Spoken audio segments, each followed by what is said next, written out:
छोट मोट गिफ्ट एगो किन लीहा, सूट बूट नीमन पहिन लीहा। छोटे मोटे गिफ्ट एगो किन लीहा, सूट बूट नीमन पहिन लीहा। कटब अपने हाथे केक मुँह में खियाई हो, गाल पे लगाई हो। मनतावे बर्थडे 18वां घरवा, जान हो जरूर आई हा तो खाके जाई हा।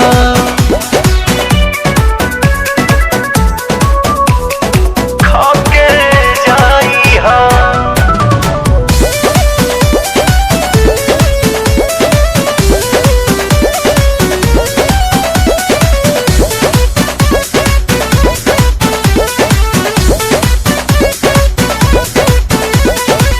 भाभी के फुसिलौले हे बानी, फ्रेंड हवा बतौले हे बानी।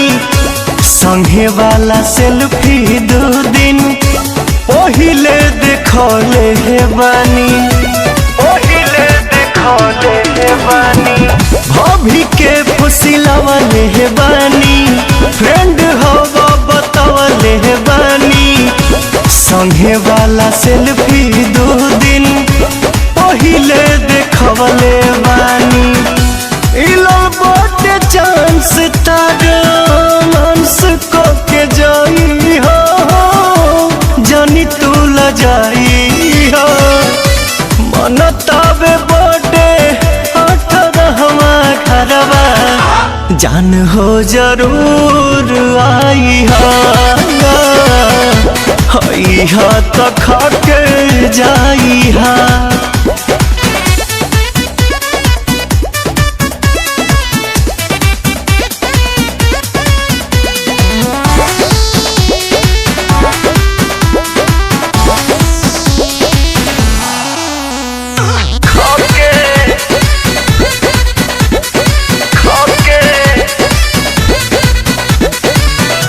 बोतल में परोस के हम हाथे से खियाई।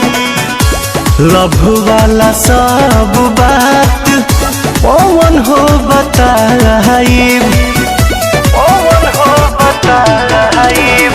बोतल में परोस के हम हाथे से खियाई। लव वाला सब बात पवन हो बताई। अरुण बिहारी मन के श्रद्धा पुराई हो, जियादा जुड़ाई हो। मनतावे बर्थडे 18वां घरवा, जान हो जरूर आई हा तो खाके जाई हा। खाके जाई।